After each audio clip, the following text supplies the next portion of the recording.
Hi everyone, I'm Silvana, and today we're going to do some beginner strength exercises.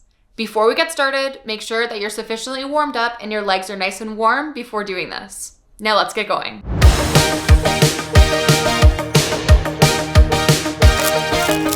The first strengthening exercise that we're gonna do is what we like to call a dragon stance. So all you're gonna do is separate your feet. Keep one leg as straight as possible and bend one side as much as you possibly can.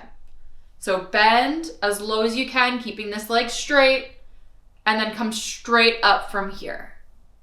I love this exercise because it gives you the opportunity to isolate one side for strength, but it also gives you a little bonus stretch at the same time. So from here, as you bend, you're engaging your glute, your quad, your hip, and you're coming all the way back up and strengthening all of those things all at once. So keep alternating side to side. Again, go as low as your body is able to do. Either your knees will stop you or your hip or even this groin stretch. Once it does, that's okay. Come back up. Like I said, keep alternating each side.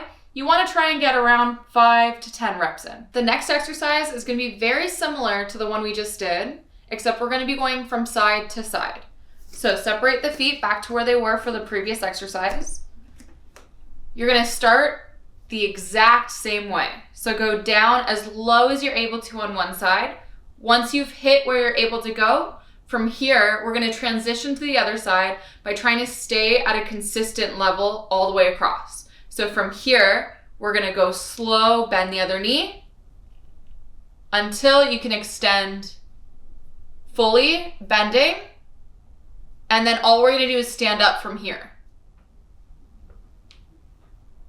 And then you're gonna go back the other way. So bend on the other side this time, as low as you're able to. Keep the consistent height as best as possible, transitioning slowly. Slow, until you're extended. Full bend, stand straight up. I love this exercise as well. Although it works similar muscles as the last exercise we just did, it's forcing you to stabilize your muscles as you're transitioning across. At the same time, it's very low impact. So if you have arthritis or are dealing with that in your knees, you're probably going to find this beneficial. I have some students that have arthritis that seem to really like this exercise. So give it a go. The next exercise is going to be pulses. Anyone who has ever seen me do strengthening exercises knows that I love my pulses / hate my pulses. And a common misconception is that if you can't kick all the way up here and pulse from here, then you shouldn't be doing it, which is not the case. I'm going to show you where it starts. So all you're going to need is something for stability, and we're going to start literally from the ground up.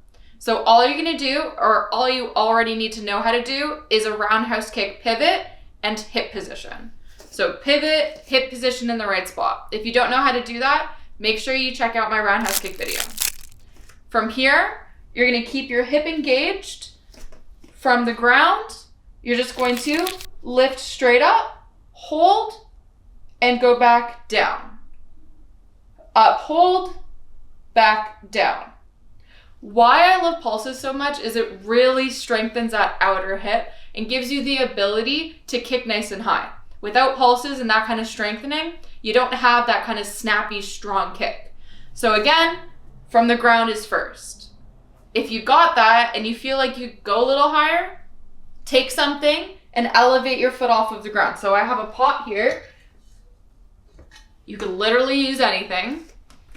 Put your foot on top, same position, lift, drop. Lift, drop. Just make sure you keep proper form every single time you do it. And again, same amount of reps, around 5 to 10. Go slow, take your time, give it a go. The last thing we're gonna strengthen is our quads again, hip flexor, and our core. So all you're gonna do is straddle sit as far as your legs can take you. All you'll need is something really tiny, start small to have your foot go over. I have just these little cups today. And all you're gonna do is anchor yourself by putting your hands on the ground and bring your leg up slowly and over, and then back where it came from. And then do the other side. So up and over, and back where it came from. As your straddle sit gets longer and wider, then you could add more and more barriers. So you would extend this out, add more, and do the same thing. Ground yourself, lift, lift, back, back. Same thing other side. You get the point. What I like having is something for my back to be against as well. So I have the couch today. Just so in case it gets like higher and higher and harder, I like to lean my back against the wall just to help me a little bit as you go. So when you do it, have your back against the wall, start small, and make sure for all of these exercises, go slow. Try 5 off each side again, and see how it goes. So ultimately, if these are really difficult, don't be discouraged. It's hard for us all, trust me. And if these are pretty easy for you, all you need to do is add height or depth to each exercise because they do have the ability to burn as long as you're doing them properly. Before we go, I'm also going to do my Patreon shout out of the week. Thank you so much, Comrade B, for being on my Patreon page and making videos like these possible. I appreciate you more than you know. And I'll see y'all next time. Bye, everyone. Just because it takes away a little bit, I don't know what I wanted to say.